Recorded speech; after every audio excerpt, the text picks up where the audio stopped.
Fala galera, beleza?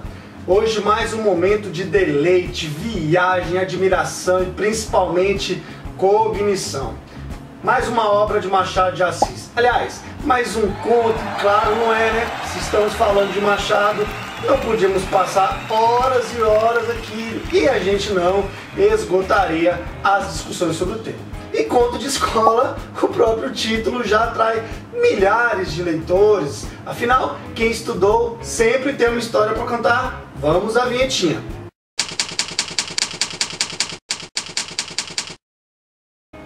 Quem nunca parou na vida para lembrar do tempo de escola? Às vezes temos lembranças boas, ruins. Assim, estamos falando da perspectiva machadiana ao criar uma história onde Pilar relembra um dos episódios da vida escolar quando criança. Daí a referência da idade, 11 anos. Antes de começar a falar do conto, é muito importante relembrar basicamente duas características machadianas que vão ajudar você a entender melhor o jeito capcioso, a ironia e o humor fino de Machado vai fazer você sempre desconfiar das informações que são passadas no texto. Ora, Machado de Assis diz com todas as letras o que ele quer que você acredite, ora, ele deixa subentendido. Então, nos casos, isso é muito perigoso. Sabe por quê? Porque no realismo as personagens são profundas, ou seja, possuem profundidade psicológica, capacidade de entrar em crise e vão representar os conflitos interiores do ser humano. Se você ainda não sabe como isso pode ser considerado dentro do texto, então assista aí o episódio do Alienista. Lá eu explico a teoria da psique e que por vezes pode te ajudar bastante a entender essa ideia. Bem, agora que você já sabe dessa característica, você casa com a grande diferença entre o realismo e o naturalismo. Lembra? Não lembra? Aqui vai também outra dica para que você possa saber mais um pouquinho. Mas, para o nosso contexto, vou relembrar a marca do realismo: romance de revolução ou romance de reflexão. Ajudou, né? Claro, você vai lembrar que no realismo não há uma resposta determinada, não há uma verdade, sim há perguntas ou verdades apresentadas sobre o ponto de vista de alguém. Isso quer dizer que se a história fosse contada, por exemplo, na ótica do professor, talvez teria uma outra visão, já que o professor, uma figura séria, rígida, disciplinadora, poderia ser observado com uma visão do superego social. Agora, a mesma história poderia ser contada na ótica de Curvelo, o delator, e se você novamente pensar em uma visão da psique, a história mudaria de perspectiva, pois ele denunciou uma fraude, né? Ele se preocupa tanto em não aceitar a injustiça que entrega para ficar bem na fita, ou seja, ter o seu ego sendo valorizado pelo professor, que talvez diria: muito bem, você não pode deixar essas injustiças acontecerem, meus parabéns. Mas espera, ser um delator X9 é bom? Ser um delator é ruim? E agora, claro, você percebe que quem conta é Pilar. O garotinho que agia por impulso, o garotinho que olhava para a pipa, o garotinho que queria ser livre, o garotinho que aceitou a moeda pela ganância. Mas lembre-se, ele faria de graça. Bem, é uma viagem ler esse conto e podemos brincar de várias formas. Mas vou me ater às características machadianas, afinal, esse conto é muito conhecido. Inclusive vou postar o link de análise lá do Passeio Web, que por sinal tem fontes bem confiáveis. E você pode até saber mais informações que eu não vou comentar. E assim não vai ficar repetitivo, o link vai estar na descrição.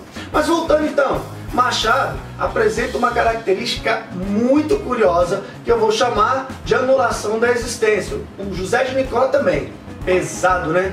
Pois é, mas essa característica nos faz pensar sobre os filhos ou as crianças. Nos contos e nos romances, eu diria que a melhor frase que explica essa visão pessimista sobre a existência humana e naturalmente que os filhos representam nessa estrada está na obra Memórias Póstumas de Brás Cubas.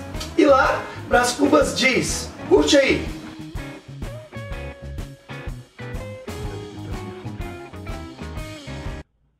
Ora, defuntos, anda a ver se põe os vadios para a rua.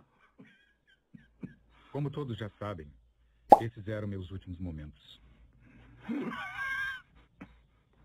Mas ainda pude fazer um pequeno balanço de minha vida. E cheguei à conclusão de que se não alcancei a celebridade com a invenção do emplastro, não fui ministro, não conheci o casamento, é também verdade que ao lado dessas faltas, tive a sorte de não comprar o pão com o suor do meu rosto. Somadas essas duas coisas, a minha sorte e as minhas negativas, pode-se imaginar que não houve excessos, nem carências. E que saí quite com a vida. Mas não. Tenho um pequeno saldo positivo. Não tive filhos. Não transmiti a nenhuma criatura o legado de nossa miséria.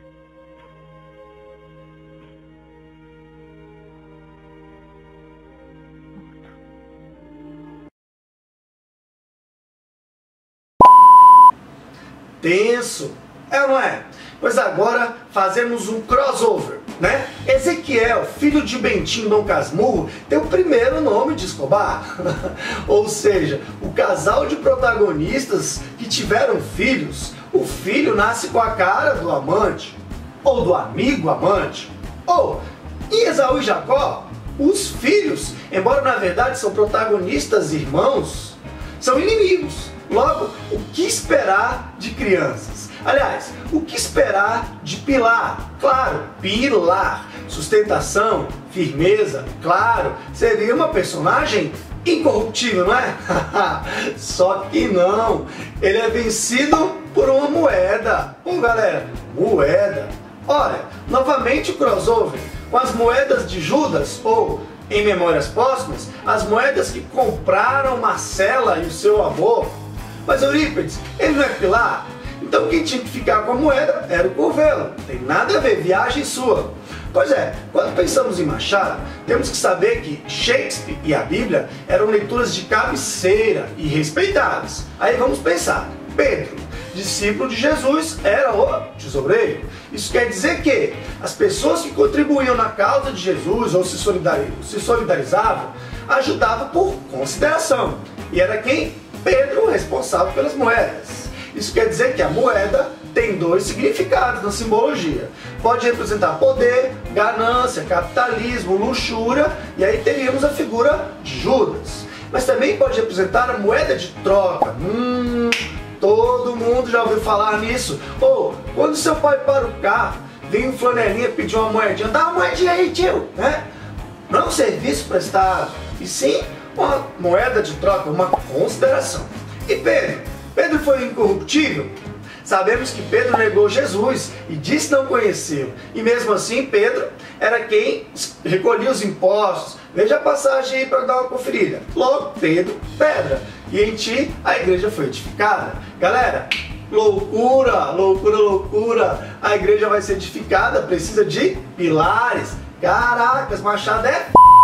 Desculpe, mas quando eu começo a lembrar dos contos machadianos possuem reflexões profundas sobre moral cristã, analogias da sociedade, com críticas muito fortes, porém sutis. É um momento, né? Machado não condena a Bíblia em momento nenhum. Percebe o que é perfeito? Machado critica a sociedade de aparências. O professor rígido que representa todas as escolas do mundo. O garotinho que olha para o relógio e fica doido para passar o tempo. Mas quando você vê, tá lá no intervalo 20 minutos, né? Passam voando. Ou seja, a escola é uma prisão. E na escola é onde você aprende as injustiças. Mas poxa, Eurípides, e como você pode gostar de um conto desses? Você é professor e ele fala mal da escola, ele fala mal dos colegas e ainda assim você gosta de Machado? Pronto, não gosto mais. Que isso, gente? Bem, se você acreditar que fala mal ou criticar, você está alheio, tem que estar alheio, né, para enxergar melhor, porque você está longe, é uma visão neutra, é aí que você está enganado. Segundo Machado de Assis, ele mete o nariz onde ninguém mete, ou onde as pessoas têm medo de meter. Então, todo mundo vai falar aí na sua escola sobre a seguinte temática, a delação, e você vai ouvir todo o blá blá blá da delação premiada na atualidade. Ok, beleza.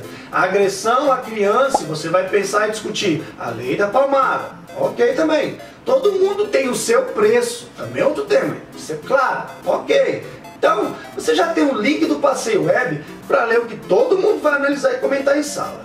né? Mas em se tratando de realismo, e é perfeitamente perceptível, tranquilo, é fácil de se questionar. Beleza, boa prova do Paz. Agora, e o mundo? O mundo, fechei o episódio. Vai querer saber do Machado de Assis e o mundo? Aliás, o conto de escola e o mundo?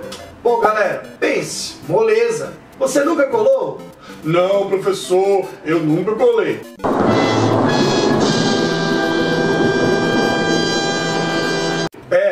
Você nunca colou, ok. Mas já viu alguém colando? Ah não, professor, eu não vejo nada. Pera, você já viu. É porque esse que viu não entregou. Pera, quantas vezes você acordou cedo e pensou, caracas, eu tenho aula de literatura hoje, vou ficar em casa e só vou na aula de educação física? Ou melhor, quantos de vocês, aliás, quantos de nós vamos ou fomos à escola? Isso mesmo, fomos à escola, não fomos à aula. Vamos à escola pensando no intervalo, Pilar pensando na pipa. Vamos à escola pensando na namorada, Sociedade dos Poetas Mortos. E no final, nossa moral, nossos costumes, os nossos melhores amigos, né? Você vai lembrar que eles saíram de onde? Da escola. Machado de Assis em Conto de Escola. O conto da vida de qualquer estudante. Essa é a realidade. Se você gostou, dê um like, compartilhe, comente, assine o canal. Vá na fanpage e fique por dentro das questões de vestibular, concursos, dicas de estudos, curiosidades, viagens. É isso aí, Machado de Assis é sempre uma grande pedida. Na semana que vem, mais um módulo do Paz. E veja, o Literatura e Mundo só ganhou uma roupagem a mais. A moedinha, né? Vale a pena a consideração e a importância. Afinal, na sociedade realista, ou na nossa sociedade, nós temos um preço. Um grande abraço, pessoal, e até domingo que vem com mais um Literatura e Mundo. Beleza? Valeu!